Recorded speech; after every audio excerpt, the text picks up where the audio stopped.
Markets with Trader Ras. Hi traders! Nagbabalik nga ako. Tagal kong nawala. Almost 3 weeks ata. Simula August 22. Yun yung last trade ko eh. Sa ngayon, mag-share ako ng aking mga trade nung wala ako. Dahil busy ako sa trabaho, hindi ako nakapag-upload. Pero nakapag-trade ako. Dahil nga, yung strategy ko, sakto yun sa environment ng trabaho ko, tsaka yung sa scheduling ko. Ayan. Intra-week trader nga pala ako ulit. Then, nagbe-base ako sa mga previous high and low ng week as my target. I-share ko nga sa inyo yung aking mga trade. Maganda yung mga trade ko ngayon eh. Itong last August, basta itong August 22, ito yung itong mga last trade ko. Ayan. May panalo, may talo. 6 trades to.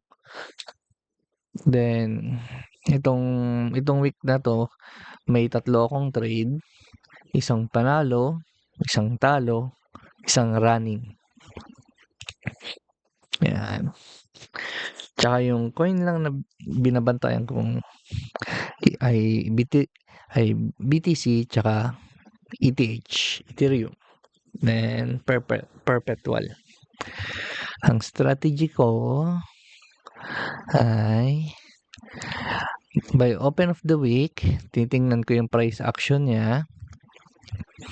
Then, titingnan ko lang kung may isang specific criteria lang ako para sa aking entry.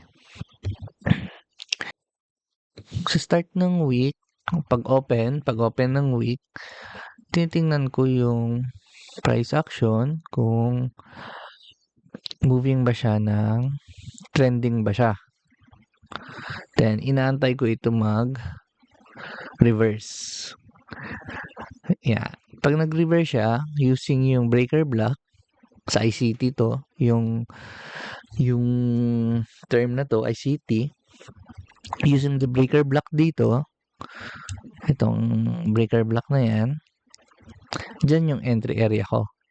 Pero may mga nabasa ako simula 1920s pa na ganito na sila mag-trade. Same concept lang, meron tayong downtrend, then wait lang natin mag-reverse. Then sa area na to, dito sila mag-entry. Then yung stop loss dito. Tapos using yung previous high ng week, yung previous week yung high ng previous week, yan yung target ko. Regardless yung RR, hindi fix yung RR ko. Nagmi-minimum lang ako ng 1:1. Pag may entry criteria ako dyan, papasukan ko na yan. Ayan. Ito, i-share ko sa inyo yung last 6 trades ko. Simula ito kasi nung vice versa rin sa kung uptrend, tapos looking ako ng short trade. Ayan. Ayan, panalo ko dyan. August 22. Ito yung last na ko eh.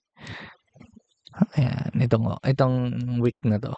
Gumagamit nga ako nito ng vertical lines para mahiwalay ko para makita ko yung price sa week na yan. Diba sabi ko nga, using yung previous high, ito kasi yung week na yung nagkaroon ako ng trade na maganda. Tapos using nga yung previous high, ito yung previous high, lagyan natin ng red. Gawin natin red. Oops. Ayan. Ito yung high nung previous. Ayan, nung previous week. Tapos ito yung low ng previous week. Wait lang, ayusin natin. Ayan. yan yung target area ko. Kung ano man gawin ni market sa open, yung price action niya, ayun yung magiging bias ko kung maglo-long or maglo-long. Wala pala akong replay. Nag-expired lang pala ang aking subscribe dito. Then, ito yung open. Monday, 0800, alas 8 ng umaga. Then, inaantay ko. Di ba, wala na yan. Di-disregard ko na yung price dyan. Ang kailangan ko lang dyan, yung price, yung pinaka-high niya, tsaka yung low ng previous week. Di-disregard ko na yan. Ito na. Ito na yung, yan. Itong area na yan. Yan na yung pagbabasihan ko. Hindi na ako titingin ng price action dito. Ito. Kung alam niyo yung breaker block, yan yung ano ko rin, bread and butter sa aking strategy. Inaantay ko lang sa open ng week magkaroon ng low, high, then ito nga nagkaroon tayo ng lower low. Ang strategy ko nga, ito downtrend to, inaantay ko lang mag-reverse. Once reverse, ayan, na break yung previous high niya, yung bago siya mag-create ng lower low dito, na-break niya yung high niya. Yan. Na-break niya yan. Tapos itong green candles dito, yan yung area na papasokan ko. Okay. Dito, nagkaroon tayo ng low. Ito, low yan. Ito, high. Then, nag-create siya ng lower low. Pero, pagka-create niya ng lower low, na-break niya yung previous high niya, yung pinaka-recent na high niya, na-break niya. I-ayos natin. Na-break niya itong high na to. Itong high, ito para sa akin, ito na yung high. Yan. Na-break niya yung high niya na yan. Using candle close yan ha. Candle close ako nagbe-base. Na-break niya yan. And then, mag-aantay ako mag-retrace yung price dyan. Ito yung breaker block kasi. Yan. Ayusin natin ha. Yan. Oops. Sadya na. Hindi ako magaling sa explanation. Yan. And then, inantay ko yung price, bumalik dyan, then pasok na ako ng trade. Dito yung stop loss ko, yung pinaka last low, kung saan siya nag-stop run. Stop run kasi yan eh. Yung sa strategy ko, stop run yan. And then, ita-target ko yung previous week high. Yan. Ilang binigay nito sa akin? 3.63 RR. Parang, kasi nagre-risk ako ng 1% per trade. Eh di ang babalik sa akin, 3.6% ang balik sa akin. Matatalo lang ako ng 1%. Kaya ito, hindi ko napakita sa inyo yung actual gain ko. Pero ito yung price na yun. 58 ba? Tama ba? 58?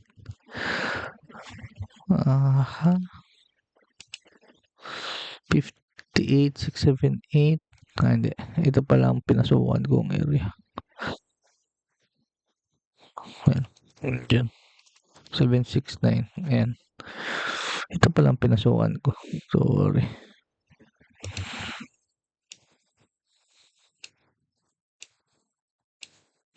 Ayan. Ang bigay lang pala sa akin, 3 RR. 3.17. Yun din. 3.17% rin yung nabalik sa akin. Which is, sa margin ko nga, binalikan niya ako ng 521.42%.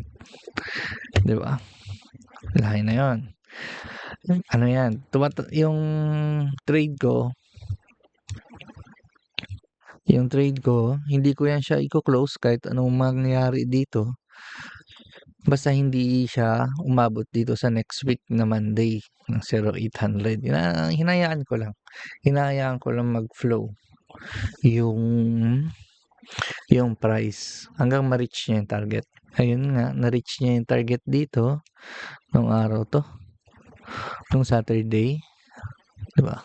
Goods naman. Tapos yan, nagtaas pa siya ng price pero hindi ko na hahabulin yun dahil gumagamit ako ng target. Fixed target na yan. Ayun. 'Di ba? Maganda ang bigay. Tapos, anong sunod dito? Yung Ethereum. Kailan ba tong Ethereum na to? Wait lang ha. Oops. Sorry. Itong Ethereum. Kailan ba Ethereum? 22 rin ata to eh. August 22. Ito. Yun. Ito yung price na yan. Laki ng binigay sa akin yan. Kasi ito yung week na nag-trade ako. Itong area. Itong week na yan. Itong area. Itong week na to. Ito yung trade ko. Tapos yung target ko. Yung previous week high. Oops. Sorry. Ayan. Diba? Tapos yung low. Hindi na.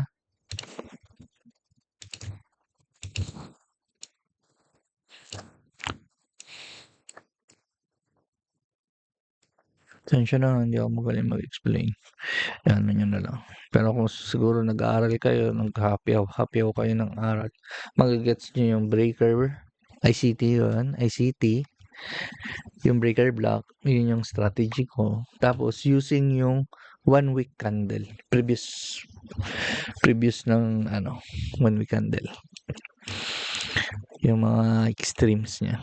Ito, dito nakita nyo, karoon tayo ng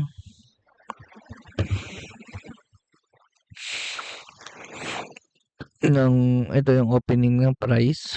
Ito yung opening. Karoon tayo ng downtrend. And then, na-break niya nga itong high na to. Nastapat ako dito sa na yan. Yung time na yan. Na-break niya itong high na to. Or hindi ako napasok. Hindi ako napasok. Tuloy-tuloy pula eh. Ay, green. Wala. Hindi ko napasukan yan. Buti na lang kasi busy ako sa trabaho doon. Tapos ito, binigyan ako ulit ng chance dito. Sa part na to. Okay, tanggalin ko yan ha. Explain ko kung paano ako nag-trade. Di ba ito yung itong area na to. Ay, itong low na to, ito yung pinaka-low. Yung low na yan yung pinaka-low. Bali, inaantay ko lang, magkuhain yung mga stops ng mga buyers dyan. Kaya ito, nakita nyo yung sweep dyan. And then, na-break itong high na to. Yan. Na-break yung late, yung high na yan.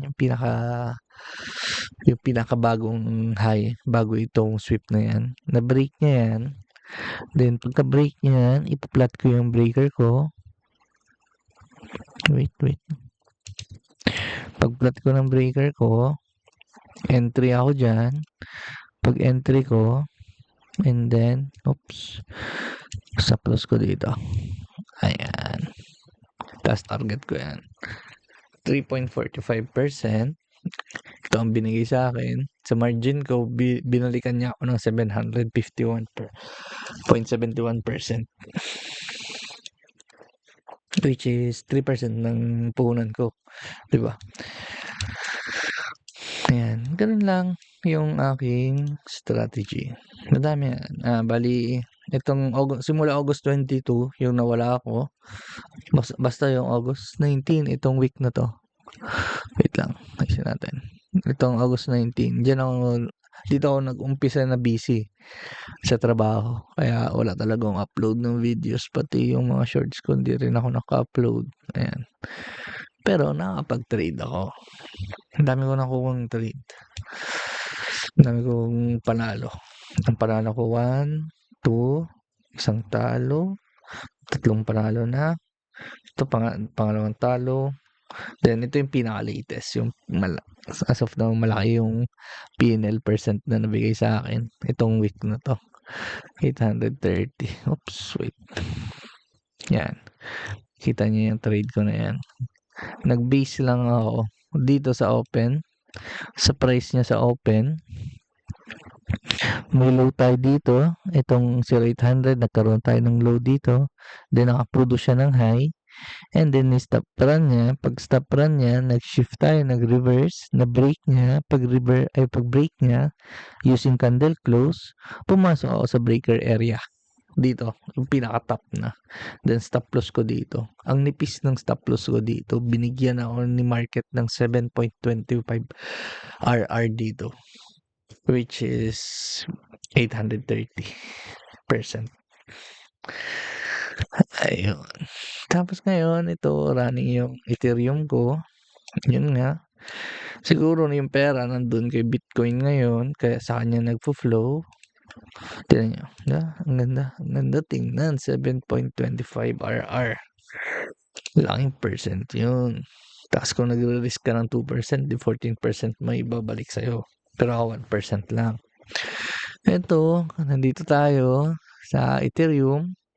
Ayan, running siya. Kahit anong mangyari, hindi ko siya ginagalaw. Ayan, nakita niyo yung price. Kahit anong gulo ng price, hindi ko siya pinapakailaman.